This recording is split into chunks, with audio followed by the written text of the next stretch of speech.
எனக்கு அன்பானவர்களே, இரட்சகர் இயேசு கிறிஸ்துவின் நாமத்தில் அன்பின் வாழ்த்துக்கள். இயேசுவின் பாதத்தில் இன்று நாம் தியானிக்க இருக்கும் வேத பகுதி சங்கீதம் 103 அதிகாரம் 1-2 வசனங்கள். என் ஆத்துமாவே கர்த்தரை ஸ்தோத்தரி, என் முழு உள்ளமே அவருடைய பரிசுத்த நாமத்தை ஸ்தோத்தரி.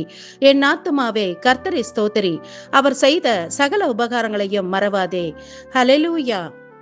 சங்கீதம் 103 அதிகாரம் என் ஆத்துமாவே கர்த்தரை ஸ்தோத்திரி என்று துவங்கி அதே வார்த்தையிலே நிறைவுற்றதாக இருக்கிறது.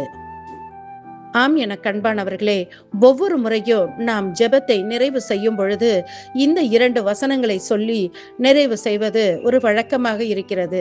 ஆனால் அது வழக்கமாகவோ பழக்கமாகவோ இல்லாமல் முழு இருதயத்தோடு முழு உள்ளத்தோடு அவருக்கு ஸ்தோத்திரங்களை செலுத்த வேண்டும் என்பதே தாவீது நமக்கு சொல்லும் ஆலோசனையாக கடந்து வருகிறது. ஆம், என கண்பானவர்களே, தேவனை முழு இருதயத்தோடு துதித்து போற்றி அவருக்கு நன்றி செலுத்த வேண்டும்.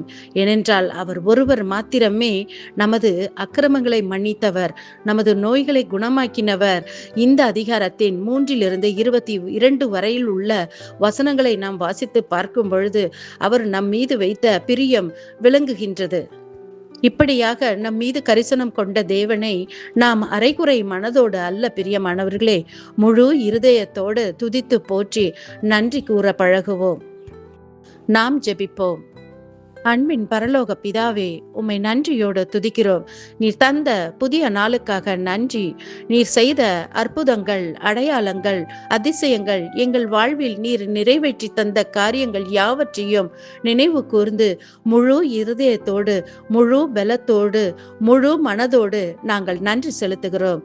இயேசு கிறிஸ்துவின் மூலம் பிதாவே, ஆமென்.